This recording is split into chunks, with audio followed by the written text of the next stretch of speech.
Okay, so today we're doing a deep dive into something pretty dramatic happening in London. Hmm. We're looking at the city's super luxury real estate market. Mm.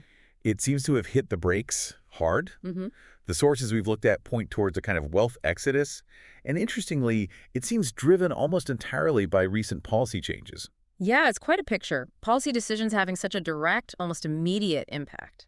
Exactly. So our mission really is to unpack the numbers behind this decline, figure out the scale of it, and also pinpoint these adverse taxation shifts, as the sources call them, that seem to be pushing high net worth individuals out. Okay.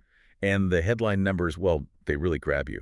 Knight Frank data shows transactions for London homes over, $10 million? That's the one. They fell by a huge 37% year on year just in the first quarter of 2025. 37%. That's Wow. And the total value of those deals dropped too, Yeah. by 30% down to about $592 million. right. So nearly a third wiped off the value in that top bracket. That's more than just a slowdown. That feels like hitting a wall almost. It really does. And it fits with other data too. Lonres, they track the market closely. They noted a 15% decrease overall for sales of properties priced $5 million or more. So it's not just the absolute peak, it's the whole upper end feeling it. Okay, so a broader chill than just the $10 million plus club. Definitely. But here's the really fascinating part, the kind of paradox. Oh, what? This huge drop in sales happened even though more high-end homes came onto the market. Supply actually went up by 22%. Wait, so sales are plummeting, but more people are trying to sell. Precisely, which strongly suggests, it's not just buyers disappearing. It looks like existing wealthy residents are putting their homes up for sale, maybe planning to leave before these new tax rules really kick in. So it's an oversupply problem created by people heading for the exits. Seems like it. Demand vanished just as supply surged. It points to capital flight, plain and simple. Okay, so that begs the question, Yeah. what specific policies flipped the switch? What caused this sudden rush? Well, the sources are pretty clear. They point mainly to a couple of big tax changes brought in by the Chancellor, Rachel Reeves. Right. The first key one is getting rid of the non-dom status. Okay, break that down a bit. Why was that so crucial? Well, historically, non-dom status was a huge draw for the global super-rich.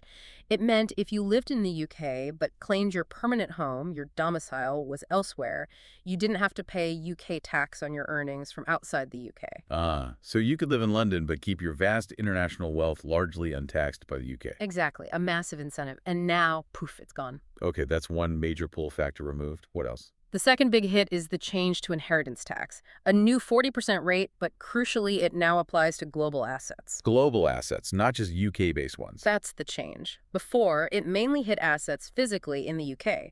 Now, if you're a UK resident, that 40% could potentially apply to your entire worldwide estate. Ouch. So for these international families with assets all over the globe? The maths just suddenly looks very, very different. Add to that, some sources also mention the new tax on private school fees as maybe a final nudge for some wealthy families thinking about relocating. Right, another cost increase hitting that specific demographic. Mm-hmm. So you squeeze capital like that in one major hub, Yeah. it's going to look for somewhere more welcoming, right?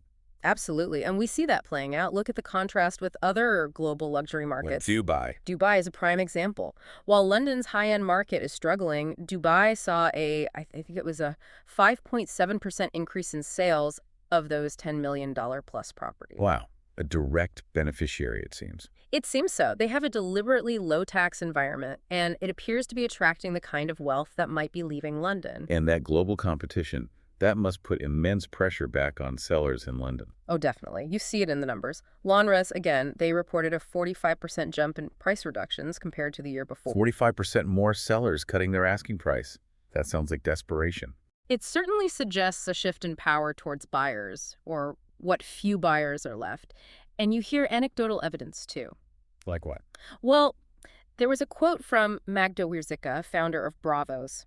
She mentioned how difficult it's become to sell high-end property in places like Kensington, very exclusive areas. Because the potential buyers, the affluent residents, are literally leaving. That's the implication. It's not just numbers on a spreadsheet. It's a tangible feeling on the ground in those prime postcodes. It really drives home that this isn't just a theoretical market adjustment.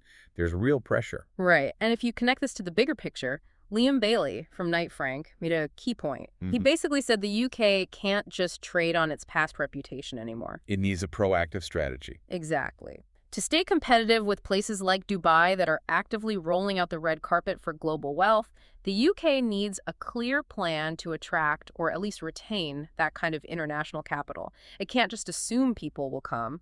So it really highlights how quickly and how directly tax policy can influence where global money decides to live. It's a very direct, measurable impact on capital flow and wealth mobility. A real-time economic experiment, almost. A rapid and probably quite painful lesson playing out in London's property market. So thinking about this for you, our listener, it really raises a critical question, doesn't it? When tax policy leads to such an immediate, such a quantifiable exodus of wealth, how quickly do governments need to react?